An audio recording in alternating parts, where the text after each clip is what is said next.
Elliot Kleinberg, and this is Something Went Horribly Wrong, a blog about bad writing and how to fix it.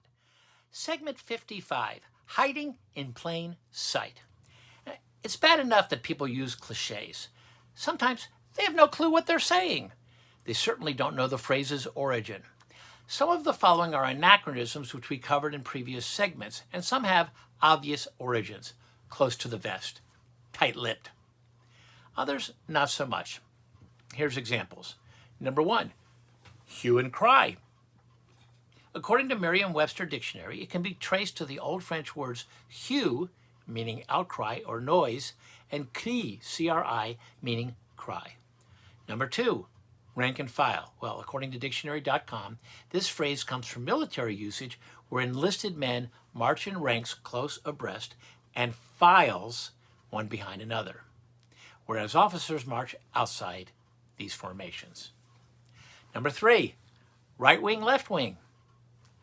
According to history.com, in the events leading up to the French Revolution, anti-royalist revolutionaries seated themselves to the presiding officer's left, while the more conservative, aristocratic supporters of the monarchy gathered to the right. Number 4, win hands down.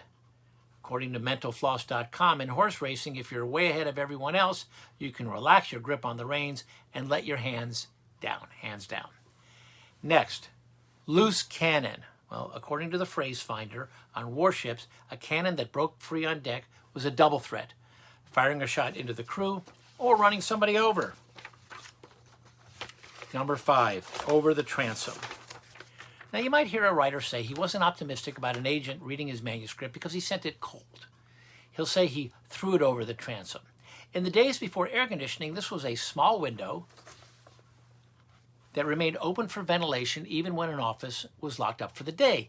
The idea was that a publisher, or an agent, would find the thing when he or she opened for the morning. Good luck with that. Next, fly off the handle. Now, according to Reader's Digest, the heads of poorly made axes sometimes flew off in use, leading to a phrase that describes dangerous behavior with unpredictable results. Next, without further ado. Well, what's ado? Well, according to Grammarist.com, it's a contraction of at do, a Middle English term meaning trouble, fighting, or conflict. In time, the word ado came to mean a fuss, hubbub, or trivial chaos. Now remember Shakespeare's Much Ado About Nothing? Okay, so why the heck do MCs, before introducing someone, say, without further hubbub? Next, phone it in, mail it in. Now, most people probably could figure this out if they thought about it for a minute. You're communicating by phone or mail because you're too lazy to make the effort to come down in person. It's become a metaphor for making the most minimal effort. Now, I'm going to phone it in. Next, out and about. Now, we never did find out how this phrase came about. It's a cute colloquial, even though we don't know how you would be just about. Readers, can you help? Next time, back to school. I'm Elliot Kleinberg. Visit www.ekfla.com. That's ekfla.com.